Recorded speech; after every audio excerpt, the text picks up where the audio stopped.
आपको मालूम है ना, एक बार हमारे पास भी एक औरत आई थी, बहुत पहले सुनाया था मैंने। वो औरत आई, कहती मौलाना साहब ताबीज़ दे दो। क्यों? कि मेरा पति मेरा कहना नहीं मानता। हमने कहा क्या चाहती हो कि तुम्हारा शौहर तुम्हारे कहने पे चले? तुम जहाँ कहो उठे वो उठे, तुम कहो बैठे तो बैठ जाए? क्या चाहती हो, तुम्हारा गुलाम बन जाए? तो कहा मौलाना साहब आपने तो मेरे दिल की बात ही छीन ली। देखिए औरतों की प्लानिंग। हमने कहा अच्छा ठीक है, चलो तुम्हारा शौहर ऐसा हो जाएगा, तुम क्या चाहती हो? कहा यही चाहती हो। हमने कहा नाम बताओ तुम्हारा। कैसा मौलवी है? हमने क्यों, क्या हुआ? नाम लूंगी अपने शौहर का। क्यों? अरे नाम लेने से तो तलाक हो जाएगी। हमारे बड़े बड़े मौलाना कहते हैं कि पत्नी को पति का नाम नहीं लेना चाहिए। हमने कहा अच्छा, और हमें उसके मुंह से नाम निकलवाना था। तो मैंने कहा कि अच्छा ऐसी बात है। हमने कहा जब तक तुम नाम नहीं बताओगी तो तुम्हारा पति तुम्हारा गुलाम कैसे बनेगा? ताबीज़ में नाम लिखा जाएगा, तभी तो तुम्हारा पति तुम्हारा गुलाम बनेगा। कहते अच्छा ये बात है कि हाँ। बुलाती है अपनी छोटी सी बच्ची को, वहाँ लला ललो बोलते हैं बरेली में। लड़के को लला, लड़की को ललो। ललो इधर आ। हाँ क्या, तेरे पापा का क्या नाम है? बच्ची कहती है रहमतुल्लाह। मेरे पापा का नाम रहमतुल्लाह। हमने कहा रहमतुल्लाह? हाँ हाँ हाँ हाँ। हमने कहा ये तो रहमतुल्लाह बता रही है कि हाँ यही नाम है। हमने कहा क्या नाम है? कहा यही जो बताया बच्ची ने। फिर भी नहीं बोल रही, वो भी बड़ी ढीठ है। तो हमने कहा क्या नाम है? ये बच्ची सही से नहीं बोल रही कि वही बोल रही है। सही है क्या? क्या है बच्ची? रहमतुल्लाह। हमने कहा रहमतुल्लाह कि हाँ हाँ जो आप बोल रहे हैं वही है। तो हमने कहा ये नाम तो तुम्हें लेना पड़ता है। कहा कभी नहीं लेती हूँ। हमने कहा तो इसका मतलब तुम नमाज नहीं पढ़ती हो? कहा नहीं नमाज पांचों टाइम की पढ़ती हूँ। हमने कहा नमाज पढ़ती हूँ उसमें तो नाम आता है? कहा नहीं आता है। हमने कहा नमाज पढ़ती हूँ तो सलाम नहीं फेरती हो? क्या फेरती हूँ? हमने कहा उसमें तो आता है अस्सलामु अलैकुम व रहमतुल्लाह। रहमतुल्लाह आता है कि नहीं आता है? तो कहती है जब वो नाम आता तो नहीं लेती हूँ। तो हमने कहा फिर क्या कहती हो? तो कहती जब वो नाम आता तो मैं कह देती हूँ अस्सलामु अलैकुम ललो के अब्बा। मैं नाम नहीं लेती हूँ। अस्सलामु अलैकुम ललो के अब्बा, अस्सलामु अलैकुम ललो के अब्बा। बताइए ये हाल है। अल्लाह की कसम उस औरत ने ये जुमले कहे हैं, मुझसे कहे कि मैं नाम नहीं लेती हूँ। हमारे मौलवियों ने कहा कि नाम लेंगे तो तलाक हो जाएगी। बताइए लोगों ने ये बता रखा है, जबकि बीवी अपने पति का, बीवी अपने शौहर का नाम ले तो ये सुन्नत है, ये सुन्नत है। देखिए अल्लाह के नबी अपनी बीवी आयशा से कहते हैं आयशा जब तुम नाराज होती हो तो मैं समझ जाता हूं कि तुम मुझसे नाराज हो, और जब तुम मुझसे खुश होती हो तो मैं समझ जाता हूं कि तुम मुझसे खुश हो। हजरत आयशा ने कहा अल्लाह के नबी कैसे? मैं तो कभी जाहिर नहीं होने देती हूँ अपनी नाराजगी, फिर आप कैसे समझ जाते हैं? मैं नाराज भी होती हूँ तो हम जाहिर नहीं होने देते कि हम मैं नाराज हूँ, फिर आप कैसे समझ जाते हैं? फरमाया आयशा शौहर हूं तुम्हारा, चेहरा पढ़ता हूं, जानता हूं तुम्हें। का नहीं बताइए आप मेरी नाराजगी का पता कैसे लगाते हो? फरमाया आयशा जब तुम मुझसे नाराज होती हो तो कहती हो किसी बात पर इब्राहिम के रब की कसम। क्या कहती हो? नहीं नहीं इब्राहिम के रब की कसम मैंने ऐसा नहीं किया, इब्राहिम के रब की कसम मैंने खाना खा लिया, इब्राहिम के रब की कसम। जब तुम मुझसे नाराज होती हो तो कहती हो इब्राहिम के रब की कसम, और जब तुम मुझसे खुश होती हो तो कहती हो मोहम्मद के रब की कसम। मोहम्मद के रब की कसम मैंने खाना खा लिया, आप दिखाइए। अल्लाह के नबी मोहम्मद आपके रब की कसम, मोहम्मद के रब की कसम।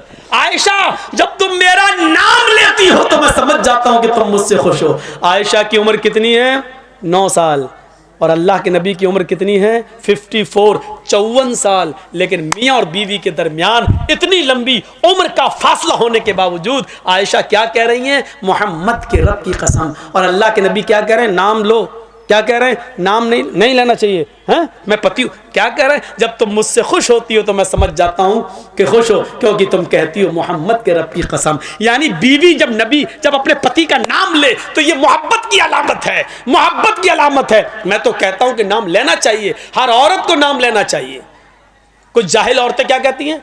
बच्चे का नाम है फरीद तो अपने पति को बुलाएंगी, आदमी का नाम है सलीम तो ये सलीम नहीं, ए फरीद के पापा सुनो। और जब तक फरीद नहीं था तब तक क्या कहती थी? शादी तो तेरी सलीम से हुई है ना, फरीद तो 1 साल के बाद आया है ना। 1 साल तक वो क्या था? ए जी, ओ जी, बस। कहां तुमने अपने आप को बना लिया, ए जी सुनो, अजी सुनो। और जब बच्चा पैदा हो गया, ए फरीद के पापा, ए नसीम के पापा। ये अजीब सिस्टम है, नाम लो डंके की चोट पर। तो मेरे भाइयों, हजरत फातिमा ने भी क्या कहा था, आए अली जब मेरा इंतकाल हो जाए तो मुझे रात की तारीकी में इशा के बाद मुझे कब्रिस्तान ले जाना दफनाने के लिए, दिन के उजाले में नहीं। फातिमा ने नाम लिया, अली जब मेरा इंतकाल हो जाए तो दिन के उजाले में मुझे दफन मत करना, कब्रिस्तान मुझे इशा के बाद ले जाना। फरमाया फातिमा ऐसा क्यों कह रही हो, अगर तुम्हारा इंतकाल फजर के बाद हो जाए तो क्या मैं इशा के बाद ले जाऊं? तुम्हारे नबी ने, तुम्हारे अब्बू ने तो कहा मैयत को जल्दी कब्रिस्तान ले जाओ। कहा सब कुछ ठीक है, लेकिन मुझे रात में कब्र में ले जाना, रात में दफनाना। कहा क्यों? कहा अली मैं नहीं चाहती हूं कि मेरे मुर्दा जिस्म पर पड़े हुए कफन पर भी किसी गैर मर्द की नजर पड़े। मेरे मुर्दा जिस्म पर पड़े हुए कफन पर भी किसी गैर मर्द की नजर पड़े। यह था पर्दा। यहां तो एक कुतिया के पीछे 10-10 कुत्ते लगे हैं। सीखो पर्दा, यह पर्दा था। मेरे मुर्दा जिस्म पर पड़े हुए कफन पर भी किसी गैर मर्द की नजर ना पड़े। ये दिया है मोहम्मद की बेटी फातिमा ने इस्लाम का पर्दा। ये बताया है मोहम्मद की बेटी फातिमा ने कि पर्दा ये होता है, और इसी की दावत दी और इसी की तबलीग की है। आए शादियों में दूल्हा और दुल्हन के फोटो खींचने वालों, आए अपने बिस्तरों पर, अपने बेड पर शादी का मियां और बीवी का फोटो लगाकर बेड पर चिपकाने वालों, मियां और बीवी की तस्वीर अपने कमरे में लटकाने वालों, तैयार हो जाओ। इन्ना अशद्दन्नास अज़ाबन यौमल क़यामा, क़यामत के दिन सबसे ज्यादा सख्त अज़ाब इन्हीं को होगा जो दुनिया में तस्वीरें खींचते हैं, दुनिया में तस्वीरें बनाते हैं। और सबसे ज्यादा सख्त अज़ाब उकिलतु बिसलयूता बिजहन्नम यौमइज़िल्लाह, क़यामत के दिन जहन्नम खींच कर लाई जाएगी। जहन्नम के अंदर 70,000 लगामें पड़ी होंगी और जहन्नम को खींच कर लाया जाएगा। जब जहन्नम को खींच कर लाया जाएगा, जहन्नम चीख रही होगी। और सुनो, हाँ सुनो, कुरान सुनने के लिए बुलाया, हदीस सुनने के लिए जर्जीस को दावत दी, तो सुनो, हाँ सुनो। जहन्नम जब खींच कर लाई जाएगी, अल्लाह कहेगा ऐ जहन्नम क्या चाहती है? जहन्नम चीखेगी और कहेगी उकिलतु बिसलास, आय अल्लाह मेरे अंदर 3 किस्म के लोगों को पहले डाल, 3 गुनाहगारों को मेरे अंदर पहले डाल। अल्लाह कहेगा ऐ जहन्नम बता तेरे अंदर 3 कौन से गुनाहगारों को डालो? सबसे पहले वो नाम लेगी, आय अल्लाह उकूकुल वालिदैन, माँ बाप के सताने वालों को, माँ बाप को रुलाने वालों को जहन्नम में मेरे अंदर सबसे पहले फेंक। दुनिया में जो अपने माँ बाप को सताया करते थे, माँ बाप के साथ जुल्म करते थे, माँ बाप को नजरअंदाज करते थे, माँ बाप को खून के आंसू रुलाते थे, पाल पोस कर माँ बाप ने बड़ा किया, उनको अजियत और तकलीफ देते थे, उनको तू जहन्नम के अंदर मेरे पेट में पहले डाल। अल्लाह जहन्नम की ख्वाहिश पूरी करेगा और माँ बाप के नाफरमानों को जहन्नम के अंदर डाल दिया जाएगा। फिर जहन्नम कहेगी शैखुन ज़ानिन, हाय अल्लाह मेरे अंदर बूढ़ा आदमी जो दुनिया में जिना करता था, बूढ़े लोग जो दुनिया में जिना करते थे, बुढ़ापे के बावजूद वो लड़कियों की जिस्मों से खेला करते थे, उनकी इज्जतों को तार तार करते थे, उनको बहला फुसाकर और उनको गलत काम के लिए आमादा करते थे। ऐ अल्लाह उन बूढ़े, उन बुजुर्ग जिनाकार लोगों को तू मेरे अंदर डाल। नौजवान से तो एक बार गलती होती है, वो जवानी का नशा है, हालांकि वो भी जहन्नम में सजा भुगतेंगे, वो अपने हिसाब किताब के बाद जहन्नम में जाएंगे। लेकिन जहन्नम जिनको मांग रही है वो कह रही है कि मेरे अंदर बूढ़े जिनाकारों को, बूढ़े जानियों को तू मेरे अंदर डाल, जिन्होंने बुढ़ापे के बाद भी, जबकि उस उम्र में शहावत कम हो जाती है, इस उम्र में शहावत की कमी हो जाती है, इसके बावजूद उन्होंने लड़कियों की इज्जत से खिलवाड़ किया। आय अल्लाह इस बूढ़े जानी को तू जहन्नम के अंदर डाल। अल्लाह बूढ़ा जना करने वाले बूढ़ों को भी जहन्नम के अंदर डाल देगा। कहेगी अल्लाह एक मखलूक और रह गई है, तू तो उसको भी मेरे अंदर डाल। अल्लाह कहेगा बता कौन सी मखलूक है? अल मुसव्विरून। जहन्नम चीख कर कहेगी तस्वीर बनाने वालों को, तस्वीर खींचने वालों को, फोटो बनाने वालों, फोटो खींचने वालों को। अल्लाह जहन्नम मुतालबा करेगी, जहन्नम पूछेगी, जहन्नम अल्लाह से मांगेगी और अल्लाह जहन्नम की फरियाद पूरी करेगा और जहन्नम में इन तस्वीर बनाने वालों को, तस्वीर खींचने वालों को भी डाल दिया जाएगा। एक चीज होती है मजबूरी में किसी चीज की इजाजत देना। पासपोर्ट बनवाना है, जरूरत है। आधार कार्ड में आपका फोटो लगना है, जरूरत है, खींच सकते हो। बैंक में पासबुक के अंदर और बैंक में आपका फोटो लगना है, आप दे सकते हैं। ड्राइविंग लाइसेंस में आपका फोटो लगेगा, आप दे सकते हैं। ये चीज जायज है, जरूरत है, आप दीजिए। बिना जरूरत क्यों? एक आदमी वीडियो में किसी की तकरीर रिकॉर्ड करता है लेकिन अपने पास रखने के लिए तो गलत है, लेकिन उसको आम करता है और जाहिर करता है और दूसरी जगह पहुंचाता है तो एक ज़रूरत है, क्योंकि ये तकरीर आज जिक्रा में हो रही है तो जाहिर है कि इसको यूपी और बिहार और उड़ीसा वाले नहीं सुन पा रहे हैं। अब वो चाहता है कि ये तकरीर जो जिक्रा में हुई पूरा हिंदुस्तान सुने, पूरी दुनिया सुने और उसको नश्र करके दूसरी जगह पहुँचा रहा है। तो ऐसी जगह पर उसकी वीडियो बनाकर तकरीर की गर्ज से डाला जा सकता है। तो मेरे भाइयों, किसी को पावर नहीं है, अपनी मनपसंद चीज़ों को ले लो और अपनी मनपसंद चीज़ों को छोड़ दो। ये इस्लाम नहीं है। पसंद आए तब भी, ना पसंद आए तब भी लेना पड़ेगा। फजर में कौन उठना चाहता है? कोई उठना चाहता है? सर्दी के दिनों में होंठ से होंठ टकरा, सर्दी लग रही है, ठंडे पानी से वुजू बना रहा, कौन चाहता है कि अपने नरम गरम बिस्तर से उठे, कंबल हटाए, लिहाफ हटाए, रजाई को दूर करे, ठंडे पानी से वुजू बनाए और मस्जिद में जाए? कौन चाहता है? कोई नहीं चाहता, दिल तो नहीं चाहता, लेकिन करना पड़ेगा। चाहे तुम्हारा दिल गवारा करे चाहे न करे, क्योंकि अल्लाह की जन्नत इतनी आसान नहीं है कि बिस्तर पर लेटे रहो तुम उसके लिए उठकर 2 रकात नमाज भी न पढ़ सको और उम्मीद रखो कि अल्लाह तुम्हें जन्नत दे दे। तुम्हें नापसंद है लेकिन तुम्हें करना पड़ेगा, इसलिए करना पड़ेगा क्योंकि ये अल्लाह का हुक्म है, यही इस्लाम है। और इस्लाम तुम्हारी मर्जी पर, हमारी मर्जी पर नहीं चलता। इस्लाम चलता है तो अल्लाह और उसके रसूल की मर्जी पर, अल्लाह और उसके रसूल की नाफिज करदा शरीयत के मुताबिक चलता है। सहाबा ने कुर्बानियां क्यों दी हैं, अपनी जानें क्यों दी हैं, इसको सोचिए। हमें भी वो कुर्बानियां देने की जरूरत है। कौन आदमी ऐसा है जो ये चाहता कि अपनी जान दे? लेकिन सहाबा, अल्लाह के रसूल मुझे इस जंग में ले चलिए, मैं चाहता हूं कि शहीद हो जाऊं, मैं चाहता हूं कि जंग लड़ूं, या तो काफिरों को मारूं या शहीद कर दिया जाऊं। अल्लाह के नबी उनको कबूल कर रहे हैं, ले रहे हैं और वो जा रहे हैं और लड़ रहे हैं और शहीद हो रहे हैं। क्यों? क्योंकि अल्लाह के नबी ने फरमाया शहीद जब कत्ल किया जाता है, उसके खून का पहला कतरा जब जमीन पर गिरता है तो अल्लाह उसके सारे गुनाह को माफ कर देता है। शहीद क़यामत के दिन जब अपनी कब्र से उठेगा तो उन्हीं कपड़ों में उठेगा जिन कपड़ों में वो शहीद हुआ है, और उसी जगह से उसका खून बह रहा होगा, टपक रहा होगा, जिस जगह खंजर, जिस जगह तलवार या जिस जगह गोली लगी है। इस हाल में उठेगा कि उसके जिस्म से खून गिर रहा होगा।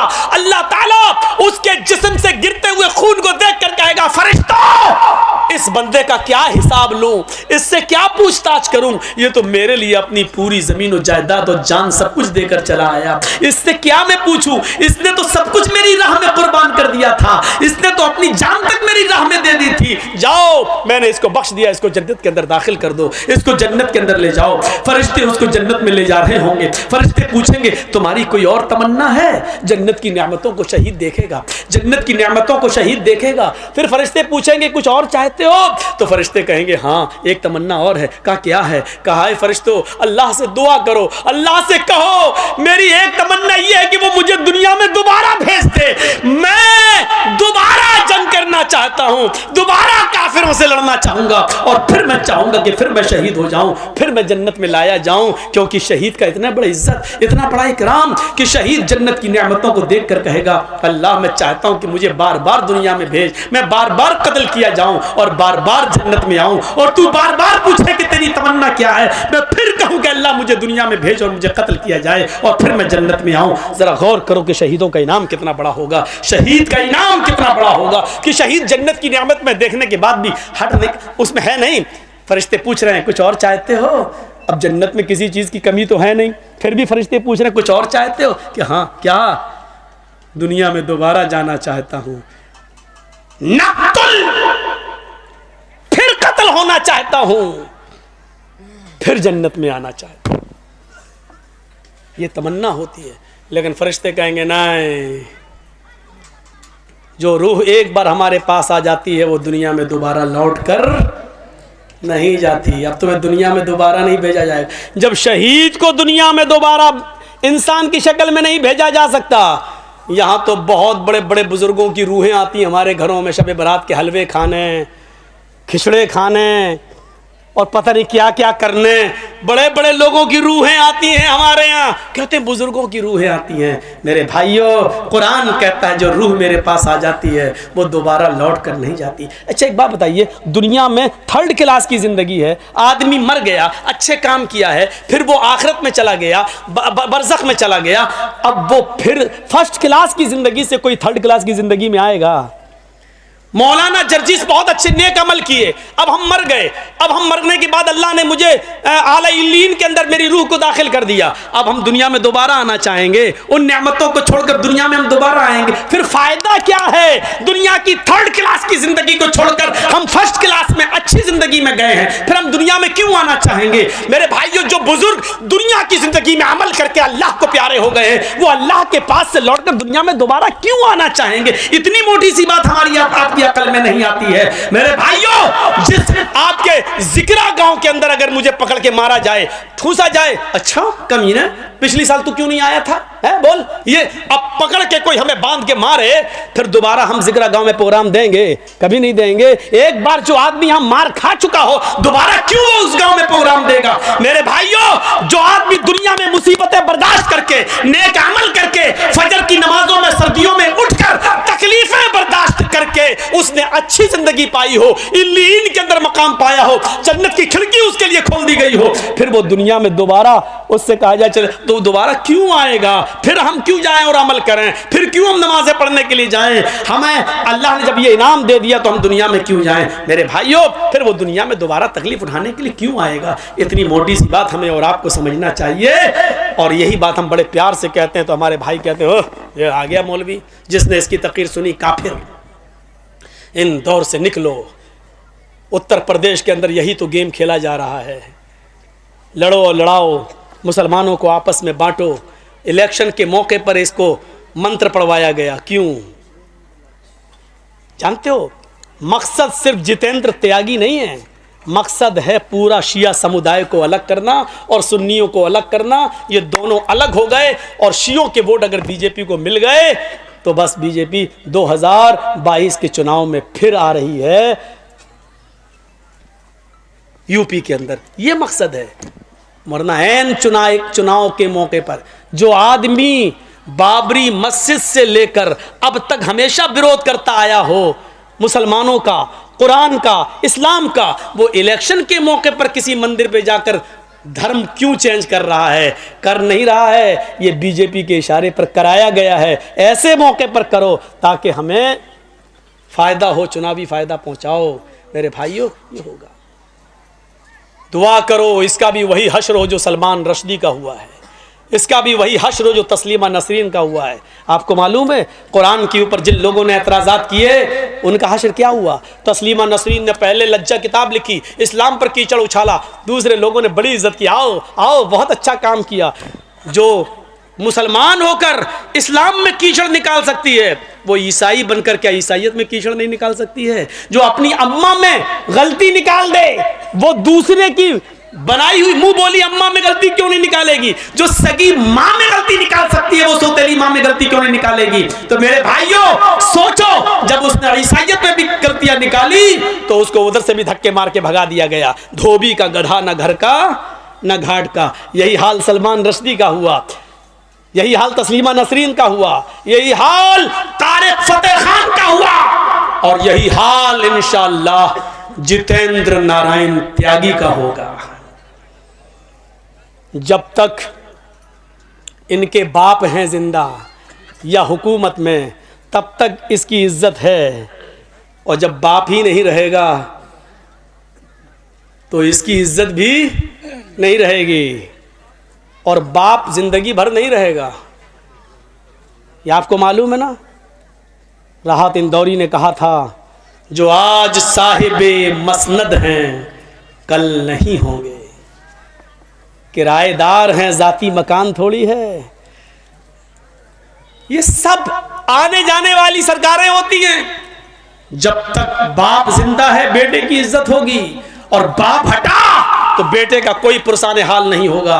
और दुआ करो कि इलाहुल आलमीन, इसने कुरान को जलील करने की कोशिश की, बारे इलाह तू इसको ऐसा जलील कर, ऐसा जलील कर, ऐसा जलील कर कि बाद में आने वाले लोगों के लिए इसकी जिंदगी और इसकी मौत दोनों निशानी इबरत बन जाए, दोनों लोगों के लिए मकाम इबरत बन जाए। ये दुआ करो मेरे भाइयों, क्योंकि ऐसे लोगों की मौतें ऐसी हुई हैं कि वो पूरी दुनिया के लिए मकाम इबरत बन गई। फिरौन की लाश जो कहता था ना रब्बुकुमुल आला, मैं तुम्हारा रब हूं, क्या हुआ? समंदर में डूबा, गर्क किया गया। डूबा तो कोई उसको बचाने वाला नहीं हुआ। अपने आप को रब कहने वाला भी क्या कहता है? आमन्ना बि रब्बिल आलमीन, रब्बे मूसा व हारून, मैं मूसा और हारून के रब पर ईमान लाया। वो चीख रहा था जब समंदर में डूब रहा था, लेकिन उस वक्त अल्लाह ताला ने फिरौन के ईमान को और उसके इस्लाम को कबूल नहीं किया। मरते वक्त इस्लाम ला रहा है, समंदर में डूबते वक्त मूसा और हारून के रब को अपना रब कह रहा है। नहीं, अब तेरे इस्लाम की और तेरे ईमान की अल्लाह को कोई जरूरत नहीं है। मकाम इबरत बना दिया उसकी लाश को। मेरे भाइयों, आज भी फिरौन की लाश मिस्र के म्यूजियम के अंदर रखी हुई है। आज भी जमीन के किसी टुकड़े के अंदर फिरौन की लाश को अगर दफनाओ तो जमीन निकाल के फेंक देती है, उसको एक्सेप्ट नहीं करती है। मेरे भाइयों, आज भी फिरौन की लाश को किसी समंदर में डालो तो समंदर उसको बहाता नहीं है, उसको बाहर फेंक देता है। आज भी फिरौन की लाश को समंदर एक्सेप्ट नहीं करता है और जमीन फिरौन की लाश को एक्सेप्ट नहीं करती है। अल्लाह ने फिरौन की लाश को दुनिया वालों के लिए मकाम इबरत बना दिया है। जितेंद्र नारायण त्यागी का भी यही हाल होगा। उसकी जिंदगी और उसकी मौत दोनों बाद में आने वाली नस्ल के लिए मकाम इबरत बनेगी। चले थे साहब कुरान बदलने, 26 आयतें निकाल कर दम लूंगा, कुरान को बदल के दिखाऊंगा, कुरान से 26 आयतें निकलवा के दिखाऊंगा। चले थे कुरान को बदलने, अल्लाह ने ऐसा बदला कि देख, जो हमारी किताब को बदलने का ख्वाब देखते हैं वो खुद बदल जाते हैं। और फिर वही चीज़ जो कल और परसों मैंने कही थी, वो जब पूजा करेगा तो फख्र करेगा मैं हिंदू हूँ, अग्नि की पूजा करेगा तो फख्र करेगा कि मैं हिंदू हूँ, चंदन लगाएगा, सब कुछ लगाएगा, सब कुछ करेगा मूर्ति, लेकिन जब पेशाब करने बैठेगा तो उसको गुस्सा आएगा, कमबख्त यहीं से मैं हिंदू नहीं हूँ। जब भी वो पेशाब और लैट्रिन करने जाएगा कहेगा कमबख्त ये, और बदल जाती। गलती करी बेचारे उस पंडित ने जिसने इसको हिंदू बनाया था। उसको सबसे पहले बीच वाली चीज़ बदलनी चाहिए थी कि यहाँ से तो तुम मुसलमान हो, ये तो बदलो पहले। हो सकता है हुकूमतें फ़ोन कर रही हो, जापान, जर्मन, अमेरिका, कि भाई बीच वाली चीज़ को चेंज करने का और नॉर्मल जैसे बच्चा पैदा होता उसी तरीके से हो जाए। ऐसी कोई सर्जरी है? ऐसी कोई सर्जरी मिल नहीं रही है। शायद उन लोगों ने ये कहा हो कि नहीं साहब, बेहतर इसी में है कि इसका खतना ख़त्म कराने के लिए आपको पूरी की पूरी गायब करना पड़ेगी। हो सकता है कि इसको बाद में हिंदू भाई ये कहने के लिए ख़त्म कराओ, ये खतना हमें जीने नहीं दे रहा है, ये हमारे धर्म में कलंक बन रहा है, इसको ख़त्म करो। और जब अगर बीच वाली चीज़ को ख़त्म कर दिया तो तुम फिर बीच ही वाले बन जाओगे, ना मर्द रहोगे ना औरत, फिर जिंदगी भर। देखा अल्लाह ने कैसे बदला। चले थे कुरान बदलने, अल्लाह ने ऐसा बदला कि बीच वाला बनने की नौबत आ गई। अगर ऑपरेशन हो गया और बीच वाली चीज़ कट गई तो फिर रह गया। और अगर नहीं बदली तो जिंदगी भर इस साला कोसता रहेगा अपने आप को, कमबख्त, हो सकता देखे भी नहीं, हट कैसे करके भाग जाए। जनेऊ कहाँ बांधेगा? जनेऊ सोचो कहाँ पहुँचा दिया अल्लाह ने।